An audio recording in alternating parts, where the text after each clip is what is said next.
Hello guys! Welcome back to my channel and today is, anong araw today? Nakakalimutan yan lagi. January 7, 2022. And, ano ba? So, today we're gonna make a video about, it's called Ask Simply CM. Kasi nga, I think it's about time na din na sasagutin ko some of your questions at yung mga ibang tao, mga ibang subscribers, they actually sent questions to me. So, yeah, sasagutin ko siya today. First, babasahin ko lang ha kasi first is from my channel. Hindi my channel, but pangalan ng channel niya talaga is my channel. See? Kita ba? Kita ba? There. Anyway, sabi ni my channel, hello, how are you? Have a happy and healthy time in there. Best wishes from your friends in India. So, si my channel is from India. And tanong niya sa akin, sobrang easy, how are you? I'm fine. Thank you for asking. My channel, I'm great. Yeah. I'm happy. I'm alive. I have great relationship with my family. And, ano pa ba? Our channel is growing. Kaya, how am I? I'm feeling great. I'm happy. Everything is going the right direction. Though may mga challenges on the side, pero okay lang yan. That's part of life. So next, in this actually video to nung New Year's Eve. Tapos next, si Build It Yourself. Name ng channel, Build It Yourself. Ito siya. Kita ba? Build It Yourself. Sabi, how much did you drink? It was during the New Year. Not so much actually, because before I used to really drink a lot and combine everything and just, be drunk. That's it. But last New Year, I think I'm also getting older, so I'm not really into so much alcohol anymore. But I drank, I think, 4 or 5 gin and tonic. Nabaso, gin and tonic, 4. Tapos, my white wine, my red wine, my champagne. Yun, tapos uminom din ako ng beer. So, the next day, okay naman, fresh naman ako. Yun. So, how much did you drink? Not that much. It was a great day. It was a great evening. Hindi masyadong uminom ako ng gabing yun. So, next is from MadCat61207. Kita ba?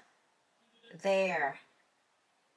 Ang tanong, my friend lived there for a long time in Greece because this video is sa Greece to. So my friend lived there for a long time and she said that people like to hang around naked on their balconies. Have you seen that? Yes, I did.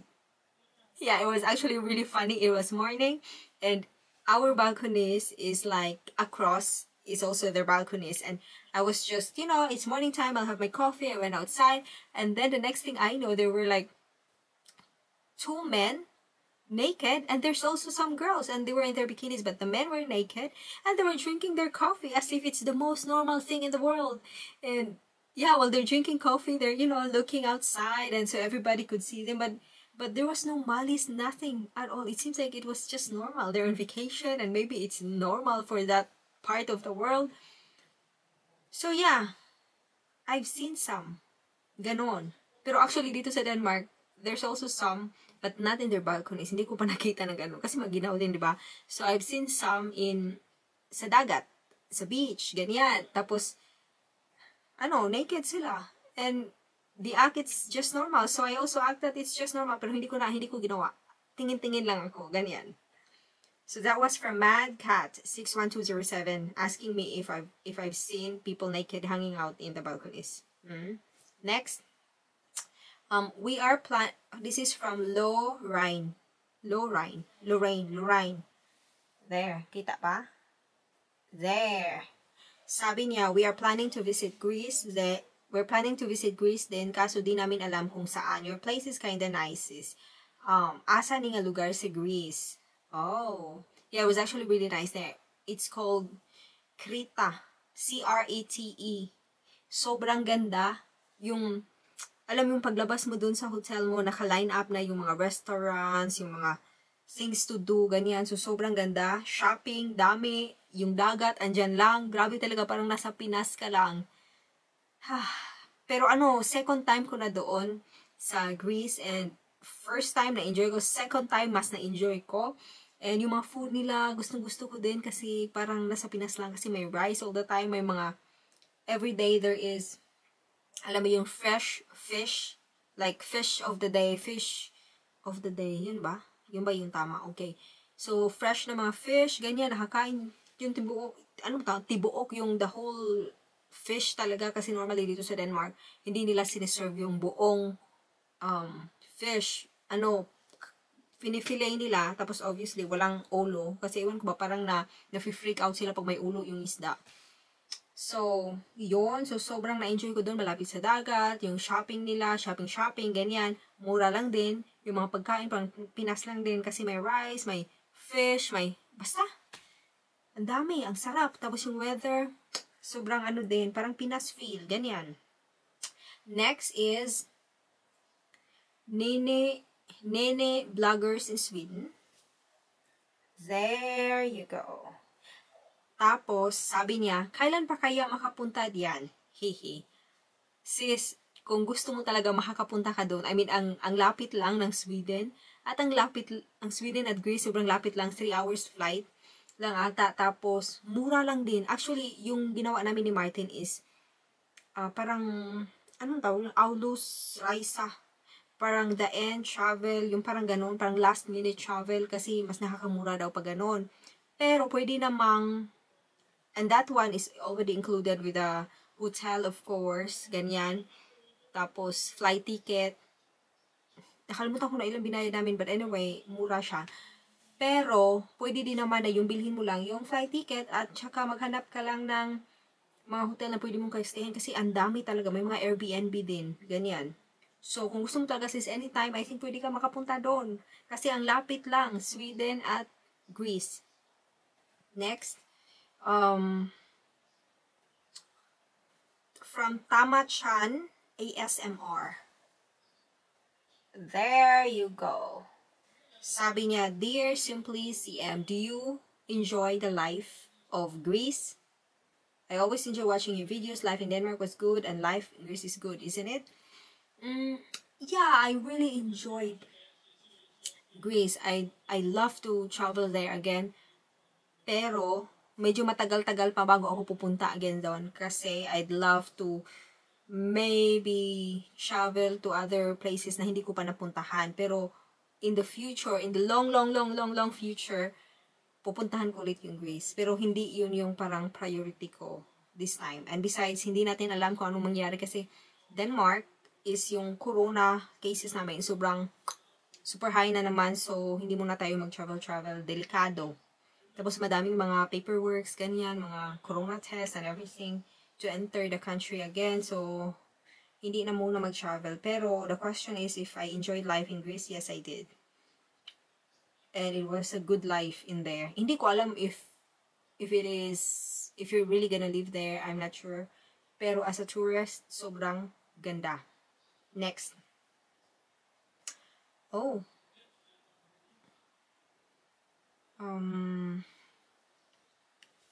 Ito is from Buba44_gaming.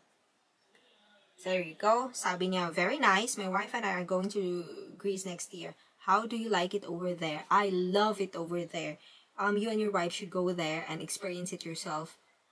It's super nice. It's super relaxing. It is the place that we were at. Was very, anong tawag nun? Tourist friendly.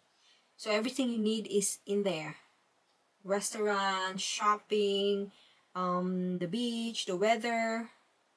So yeah, I suggest you go there. It's so nice. Next.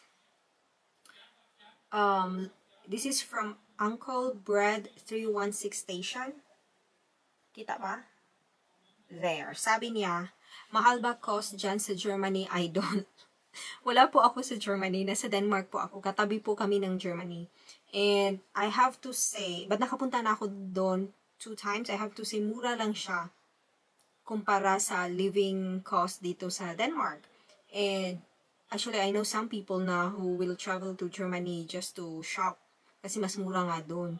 Tapos yung mga, basta mas mura doon. Pero syempre, kung i-compare mo din sa Pilipinas and Germany, obviously, mas mura talaga sa Pilipinas. Pero Germany and Denmark, mas mura sa Germany. Next, this is from Debbie Padla. Anong size po ng box? There. I think it was when I sent a balikbayan box last September. It was extra large. Extra large. Kasya lahat. Ang daming... Kasi, pag nag-order ka ng large, tapos extra large, parang yung babayaran mo, konting difference lang. So, nag-extra large ako. Next. Fitness for all. Hi, finally, I get the time to visit. Love that bowl of noodles you're eating. I'm hungry now. I've been to Manila. It's a lovely city. Do you miss your family? Hope you're enjoying your life with your wonderful husband. Take great care. Have a relaxing day. So the question is from, ito siya. Fitness for all. Sabi niya, if I miss my family. Yeah, I miss my family actually. Kasi 'di ba, Corona, ganyan. So, I think it's been almost 2 years na hindi ko sila nakita. But, the social media help. Pwedeng i-video call anytime yung family. So, I think I'm so thankful na, may access tayo sa internet, ganyan. Pero I think, kung wala tayong mga internet, sobrang mamimiss ko sila. Pero now, it's okay. I get to talk with them whenever I want. Yeah, but I miss them. So, next. From Jocelyn Sablan. Ito question niya. Kita ba? Kita? Yes. Jocelyn Sablan, sabi niya, saan pwede mag-aral ng language school? Saan pwede mag-aral ng language nila, madam? Madam! No. Nag-aral ako is dito lang sa Denmark. I'm not sure kung mayroon pwede mag-aral sa Pinas. I'm not sure. Pero, dito kami nag-aral sa Denmark. Once we get here, tapos na-approve yung aming papers, yung residence permit, ganyan. So, at that time, hindi ko alam kung libre pa ba ngayon, but sa time ko, which is like 9-10 years ago, libre yung pag-aaral. You get an offer na pwede ka mag-aaral ng language school nila, and depende sa kung saan ka nakatira. Kasi may mga different language school naman na available. So, pumili ka lang sa kung saan yung convenient para sa iyo. Pero here in Denmark. Next. From Stingray? Stingray man. There. Sabi niya, ano po nararamdaman yung ma'am 2 days pagkatapos ng inyong vaccine? Pasyal lang po ako ma'am para suklian yung pagsuporta. Oh, sweet. So anyway, ano yung naramdaman ko after the vaccine? Actually, today, early this morning, I had my third vaccine, yung booster, Moderna, booster, ganyan. Okay lang, wala akong masyadong naramdaman. It's because also the woman explained to me that the third vaccine, they call booster, is only half a dose. So, kaya feeling ko wala akong naramdaman, okay lang. Pero yung first and second, nilagnat ako. Tapos, so, mayroon pa pala guys. Akala ko wala na. So, ito from Nilos Videos English. There you go. Sabi niya, what's the most important thing in life, in your life?